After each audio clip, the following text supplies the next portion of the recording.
Anthony Bourdain once said there's a guy in my head, and all he wants to do is lay in bed all day long, smoke pot, and watch old movies and cartoons. My life is a series of stratagems to avoid and outwit that guy. Who is that guy for you, and what do you do to avoid him? We came to an agreement and take turns occupying the same body. It's me from 5:30 am to 5 pm on weekdays. And he gets evenings, weekends and holidays. Fair compromise as long as it stays like that, I say. I've got the same arrangement. My guy has left me with a hell of a hangover to deal with this morning. For me, we haggle on hours, but overall, we both realize we need each other. I went through a period of ignoring him entirely, but it turns out that wasn't quite healthy either. I feel like the work time guy 8 to 5 meters F is the fake me, and the nights and weekend guy hot lazy pothead is the real me. Fake me only exists to enable the real me to live comfortably. If I won the lottery, it'd kill fake me immediately. What are you doing posting to Reddit when it's clearly his turn to use your body/s? I used to have a little sign on my desk that said the worst possible feeling is when the person you are meets the person you could have been. It was there to encourage to pursue my goals rather than procrastinate on games, Reddit, etc. I think it's time I dug that sign out again. Ouch.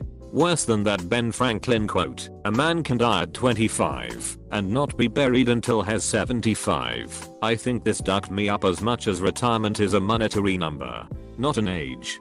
This made me think of my mother. She was abused as a child and repeated such onto me and my sister, as well as other cruel things. I have the backstory of a villain. That's who I could have been, who I should have been. I'm supposed to be my mother or my sister, who didn't handle their abuse well. I'm not handling it well, either. I have PTSD and memory loss, but I don't break the law or hurt people. I'm not them. So, when I see the persons I could have been, I pat myself on the back. It could also be the best feeling in the world when you realize how screwed up you aren't. Carl Jung said, if we deny the shadow self, we only feed it. What's worse is that you see it in a completely non-metaphorical sense, literally the same age as me, with the qualification I worked for, but failed to complete. Running the Patreon-funded business I once dreamed of running. It hurts. It really does. But he's amazing at it. So it's just me and my failures. Resisting the urge to drown myself in booze and drugs, trying to find something to hold on to. Wow, just got punched in the face by this quote. That guy's kicking my ass right now. You gotta fight back, man. He's a lazy stoner, he can't be that good of a fighter. You should flip it around. That person is trying their hardest to get you going, but you are fighting back. Are you feeling alright, man? That guy's cousin lives in my head. I go to AA meetings to avoid and outwit him. Serenity. Brother, I wish you strength. Alcoholism took away something precious from me. Edit. I'm not an alcoholic, but it affected me by proxy severely. I'm doing great now. Scars are deep but healed. No AA for me, but will be 2 years sober December 14th from opiates. Longest I've gone since I first used over 10 years ago. No intentions of going back, but it's definitely a fight to outwit this cousin as well. Stay strong, my friend. I believe in you. I grew up with a mother in AA. I can't describe how absolutely incredible my mother was, and the reverence I hold for that place and all the people who make up the community of AA. That guy's cousin chose a difficult person to mess with. Cheers. I won wit. Stop buying /r/stop drinking if you're having a tough moment and can't make it to a meeting. All that guy wants to do is do Reddit and play video games. I don't do anything to avoid him. Of course I know him. Here's me. I have the same guy, except he also loves beer and good weed. I used to not care, but after moving out and a year spent with my own vices, I'm starting to seriously burn out. I would say everyone needs a time to indulge to the point they can't handle it anymore. Now I drink less than I have since I can remember and work out more than I ever had. Are you doing okay? Might get buried, but my dude in my head is literally Mr. Spock from Star Trek, and I don't avoid him.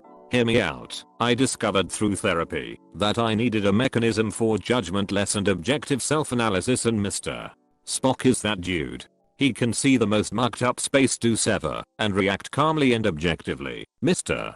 Spock, the massive space blob has a 97.454% chance of consuming the ship and everyone inside within 4/7 minutes. Projections show it will be slow and painful. Kirk, that's horrible. Spock, yes. It is not ideal for our continued survival. But its actions are entirely within the nature of the space blob, so whenever I get spun up on something in my head, I imagine a mini Spock in my head with a science terminal that can pull all data about me.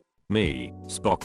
Science report. Spock. Data shows that Godspeed Metal is 5.8 days from quitting smoking tobacco and is under great mental distress from the change of chemical intake. He isn't consciously aware of it, but has attempting to make up an excuse to get gas on a half tank in order to create an opportunity to buy a pack of cigarettes. Thank you. Spock. Sounds like I'm being dishonest with myself. I suck. Spock. I disagree. It's entirely within the nature of a nicotine addict to seek out a source of nicotine intake. This is neither good or bad, just natural. Data also suggests that conscious awareness mitigates the chances of nicotine intake by 89.45%. You've yet to procure a nicotine source as well. Commendable. Just going through that mental exercise will help knock me out of a mental spoon up state. Help sort out emotions, feelings, all that stuff, into a paused, objective, and most importantly, non-judgmental way. Edit. Holy deuce, I'm happy this was received as well as it was. This mechanism has helped myself so much. However, I'd offer a couple of words of advice if you are intending to take on this method as well, because it can be a frustrating mechanism to employ if you don't have your expectations set correctly. 1. Spock's reports will be amended, appended, referenced and reworked entirely. This is all part of the process. Even Spock had several times where extended analysis was needed to understand something in order to create a way to cope/overcome/worth. Don't treat everything he says as immutable truth. His analysis is only as good as the data he is able to receive through that mental science terminal. Your initial reports will upgrade that terminal for stronger analysis in the future. 2. You will fail as well. And that's totally okay. Has analyzed far more for me than just smoking. Everything from anxiety, struggles with work, and interpersonal relationships has been reviewed through that science terminal. But sticking with the smoking report as an example, recognizing that getting gas was just an excuse to get cigarettes didn't come from a single analysis, but was referenced from a prior science report, as at one point I had quit smoking, went to get gas a few days later, and drove away with a pack of cigs in my pocket. Spock reported, Godspeed Metal formulated a reason to create an environment that allowed his weakened will to procure a source of nicotine. Further analysis shows that nicotine addiction is extremely subversive to Godspeed Metal's psyche at a subconscious level. The strength of control the addiction exerts upon his mind is quite strong. Fascinating. Spock doesn't judge me, it all is what it is, and I respond, that is fascinating. My mind is stranger than I ever thought possible. However, I'm more in control, because I now recognize this pattern of behavior. I believe that this can be identified at a later point if I do this again. Thank you, Spock. That failure to stop smoking at that time was an opportunity to learn about myself. And FYI, I'm several months smoke free and still going. 3. This isn't to make someone an emotionless logic machine. Either. Spock understands human nature is an emotional experience. Humans get horny, sad, happy, angry, depressed, excited, all of that stuff that comprises a human condition. It's all part of the logic of being human. Take that into account. Yet strive to be aware of your humanity and make conscious decisions on what you do instead of subconsciously reacting emotionally. 4. Trust your intuition. Your instincts have been developed over millions of years of evolution. Your mind is powerful and can subconsciously recognize threats and bones to your world and yourself. Even if you don't understand why your guts are acting the way they are, don't dismiss it. Run it by Spock, and if you don't come to a satisfactory answer, you can always revisit later when you have more experience, time, and data. This is the best self-care strategy I've ever heard of.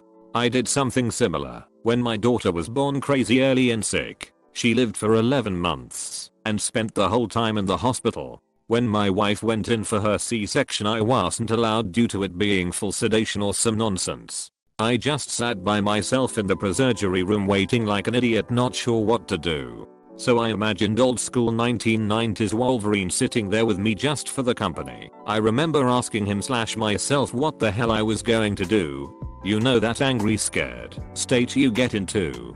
I remember what Logan / I told myself. There isn't anything easy about this. You are just going you have to stand strong the way I showed you. And you ain't alone bub. Phew, okay, I'm crying right now typing this from just the memory. Funny how things get to you. Still I hoped he would be proud of me as I never ran away or quit or anything and did my best. Probably sounds kind of stupid, but it helped for whatever it's worth. Edit. Thank you for the gold and silver. Cool little tokens. This is possibly the best take on mindfulness I've ever read. The idea of space between emotional stimulus and action being filled with Mr. Spock. Lol. I love it. Funny and effective. You can do it. My dudette. Keep it up. I am stealing this. Things all over the internet lately convincing me I need to go watch Star Trek. Damn tribalism had me stuck on Star Wars or bust all these years. Me. This is ridiculous, this can't actually work, can I? Spock. On the contrary sir. Data suggests condensing your consciousness to a singular entity can help channel and focus solutions to day-to-day frustrations and increase morale by 82.799% repeating of course me. Well would ya look at that. Oh my god. The guy in my head is Spock too. I can't believe someone else does the same thing. When I was a freshman in high school, I was having a lot of difficulty managing anger and other intense emotions. Then I went to go see Star Trek 2009 in theaters. And Spock's father said this line that stuck with me ever since. Emotions run deep within our race, in many ways more deeply than in humans. Logic offers a serenity humans seldom experience. The control of feelings, so that they do not control you. The movie showed young Spock's struggle with his human emotions, but obviously he overall manages it in a way that leaves him logical. Ever since then, whenever I felt like I was getting overwhelmed with emotion, I would imagine two things. 1. I'm a Vulcan, lol, I know this is lame, but it gives me a reason for why I'm feeling the emotion so strongly to a little Mr. Spock in my head telling me do not be controlled by your feelings. You are a Vulcan. Logic is the path. We'll need that. We both use Spock for our mental health. That guy wants to settle for anything out of fear of nothing better coming later. That guy is okay with the dead-end job, the abusive relationships, and no master's degree. I tell that guy it's never gotten me anywhere. It's the definition of stuck, and I have no intention of being stuck anymore. That's what I like to hear. Keep on keeping on, my man. The guy who wants to go streaking during the Super Bowl halftime show. I avoid him by remembering that prison is not a pleasant place to be. If you ever decide to do it, just don't be fully nude. Then you'll be arrested and have to register as an intercourse offender. You'll only go to prison if you get CAU. Wait. Wrong comments section. I have the exact same guy in my head. I quit smoking pot years ago. Before I hit 30, I can still stay in bed all day on some days. What keeps me from doing it? Having a 24H lane on my laptop too often are commitments I've made to myself, friends, and employers. Back in the day, pot made it really easy to give up on those commitments. I miss pot, but I don't miss those times in general, which keeps me from going back. Precisely. You've said it very well. For me at least, getting high just made me very content with doing absolutely nothing. Which is fine sometimes, but I was high all the time and then doing nothing all the time. I was so bored and boring to myself that I had to quit smoking and other drugs completely. It's only been a few years. It still feels like a work in progress, but I'm getting happier with who I am. Bold of you to assume I avoid him. My whole life is a series of stratagems to enable that guy to spend as much time in bed watching cartoons as he can without ending up homeless or unable to pay for weed. If you can't beat M, join M. I hate mornings. I don't like waking up. I don't like breakfast as a genre or activity. I don't see a good reason to be anywhere ever before 10 AM.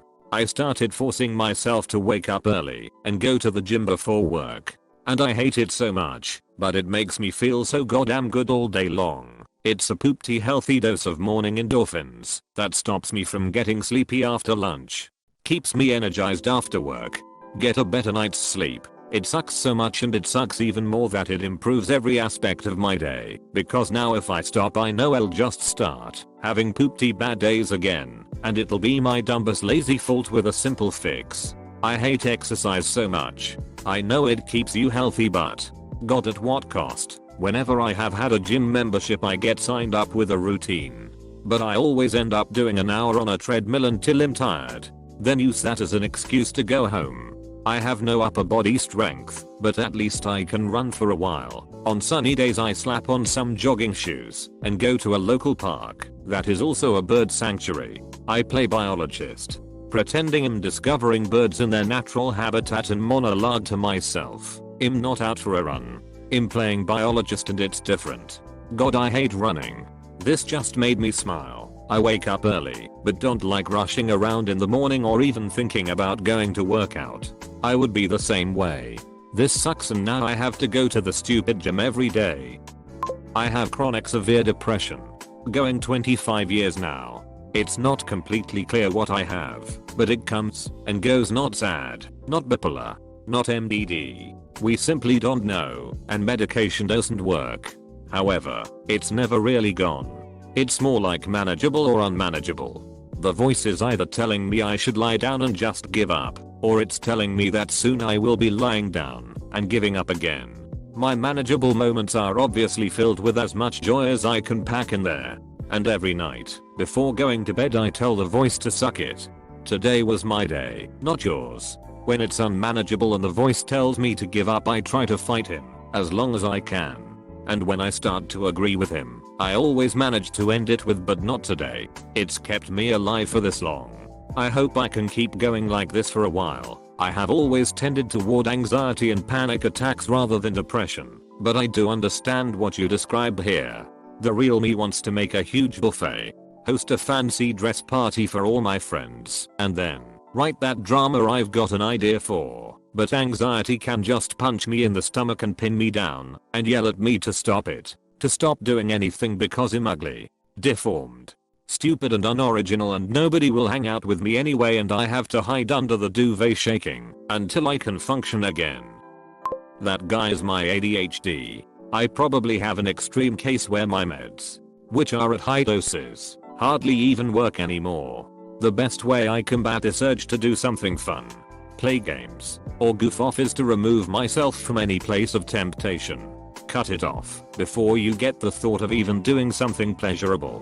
What I do is that I find empty classrooms at my college and study, or do work in there. I will purposefully drive away from my home, which is full of games, food, fun, and comfort, to a classroom, just so I don't get the urge. And even if I do, I've created a barrier that takes too much guilt and effort of driving back and doing something fun. This got me through college. I just went in the morning and never ever came home until my work was done late afternoon/early evening mostly. Being stuck on campus all day, even if I wasn't super productive, the work would get done, because what else is there to do? Basically the plan was to dick off so much that doing my actual work was a welcome change of pace. At home I can dick off indefinitely without getting tired of it, and better yet, I didn't have to feel too bad about dicking off at home, because I never had any school work to do there. ADHD here as well. Plus bipolar for even more fun times. I'm 1 semester short of mechanical engineering degree, but early last year, before I knew about the bipolar, I was prescribed Lexapro, and that guy took full control. Walked out on the internship I'd worked at for a year and a half with a full-time job waiting post-graduation. Started smoking weed like a fiend. Ended up on a year of probation for an 8th. Dropped out. Moved back home. Got fired from several jobs. And lost the woman I'd been with for 10 years and had planned to marry after graduation.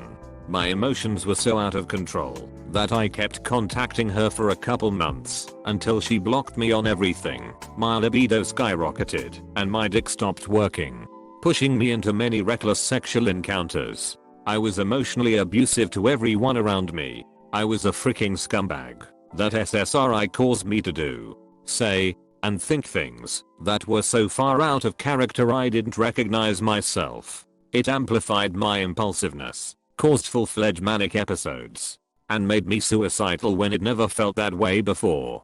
Therapy did nothing to rein me in. I finally stopped taking it in May of this year and switched to Wellbutrin and lamotrigine. Within days of stopping Lexapro I could feel my head turning back around. Within a month the voice that had gotten me so far in school was starting to whisper in the back of my head. And the whisper has been growing stronger since. I'm still trying to recover from the emotional havoc I caused for the people around me. Got a new therapist who's been fantastic for me. And I'm starting an engineering adjacent job on Monday. I'm hoping to return to school next fall. Once I'm settled into the new job, my therapist has agreed to help me reach out to my ex-fiancé, but I'm fairly certain that the damage I did was permanent. This isn't really related to your post other than the ADHD, but I'm on the tail end of the worst 2 years of my life and needed to vent. Be careful combining psychotropics.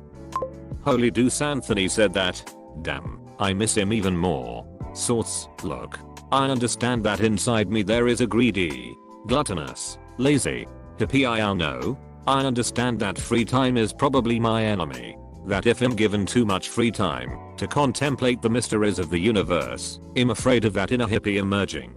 There's a guy inside me who wants to lay in bed and smoke weed all day and watch cartoons and old movies. I could easily do that. My whole life is a series of stratagems to avoid and outwit that guy. I make sure I commit to projects based on, will they be interesting? I like to keep momentum going. I'm aware of my appetites, and I don't let them take charge. It goes back to heroin. If heroin, or delicious food, is the number one thing on the to-do list every day, there probably won't be a number two thing on your things to-do list, you know? It used to be eat cheap pizza, chain smoke, and play video games. I changed a lot of those habits to healthier ones. Goddamn, I miss smoking. 6+ years smoke free, and I still crave it as much as the day I quit. I'll let her out and feed her once in a while. That way she lets me get on with my life. Don't you ever tame your demons, but always keep them on a leash. Arsonist's Lullaby, Hosier Reddit, added link. Don't you ever tame your demons, but always keep them on a leash. I like the arsonists. Huh. Maybe some people should tame their demons. I accept that she exists and love her back to health. In acceptance there is peace. I relate to this. The girl in my head is constantly trying to get out of doing things. Everything like going to work, going to school, socializing, etc. Anything besides sitting at home in my chair, smoking a joint, and watching some coming of age drama/comedy. I have to force myself every day to do all the stuff that being an adult human requires of me. It's hard. I think almost everyone feels this way. Girl, I feel ya. I used to be someone who could spend entire summers between school lying in bed watching some series or another. I miss the freedom I had as a student, but not the laziness. I also miss how much more social I was then. Now I have to argue with a girl that just wants to stay in and cancel on her friends. Sometimes I really hatefully do it, but find myself having so much fun when I'm socializing. Sometimes this is what I tell my girl, that I always end up having fun. Inner demons can be so draining sometimes. Cut out the coming of age and replace it with yata boranim. That's sorta what my guy wants, among other things. Definitely, I feel the same way, but my thing is video games. Like sometimes I don't even want to play the game and I'd rather be doing the constructive thing, but I still don't. Because it's work, it makes no sense. Damn. That sounds something the guy in my head would love to do. Has your girl ever watched Disenchanted? It sits perfectly with a good joint. The guy in my head not letting me lay in bed all day smoking pot and watching cartoons. Better hope the guy in your head doesn't get into pot. Then he too will become the guy in your head not letting you lay in bed all day smoking pot and watching cartoons. Closes Pornhub. I don't know what you're talking about. I figure that I may as well share about my guy. My guy hates me and what little bit of a life I've built for myself. The guy in me just wants to lay in bed all day, every single day, until I age out and die. Don't even get me started on the other thing the guy wants to do to me. And, yeah. It's pretty similar to Bourdain's in terms of its other cravings. To fight back, I try listening to music that fits my emotions at the moment. I try keeping my hands busy, and luckily I enjoy cooking. Deck building for Magic the Gathering can also help. I try to be creative and draw more. I try to exercise. I go out and tell jokes at open mics. I try to do everything that my guy doesn't want me to do. I want to be better than the guy that my guy wants me to be. He does have a grip on me most days, but I try my hardest to get out of it. I hope you are enjoying those experiences. It seems like you have the upper hand. You're doing things a lot of people would never, like at open mics. Luckily, there's millions of sweet crap you can do in this life. You can tell that guy you've got crap to do and furve your way. RuPaul call her the inner saboteur. It sounds cliche, but it's so true, and that guy never really goes away. You just have to learn to stay one step ahead. Got to eat to live, got to work to eat otherwise. We'd get along. I call him Gollum, and holding a plank for a minute usually gives me an edge on him. That guy wants to die, unsure how to avoid him. Copious amounts of caffeine seems to do okay. Hope everything is going okay, man. It's okay if it's not. PM if you want to. I'm no stranger to that sort of feeling, but we are both commenting here, so we certainly haven't lost yet. That girl is depression. She's definitely starting to kick my ass now. All she wants to do is lay in bed, self-harm, and cry. I take my medications and persevere, but it's difficult. The guy in my head wants to lay in my pillow top bed with soft sheets, my Buffy blanket, memory foam pillows, and sleep 18 hours a day and hide from everyone. Punctuated by gorging myself on good tequila food, getting raving drunk, and just watch endless history documentaries and plan travel trips for next year. If that's all I did, I would also probably take up smoking pot again, too. I'm a microbiology major. Premed and all, but sometimes I really just want to stay at home and be a cute little housewife. I want to have 3 kids and be a PTA mom. I love the idea, but I know I couldn't be truly happy with that. I'm a current law student too and don't want anything more than to meet a lady lawyer who wants me to be a stay-at-home dad. I also know it will get old fast, but hey, daydreaming never hurts. I just wanna grill, for God's sake. Feed your demons. Feed them ribs.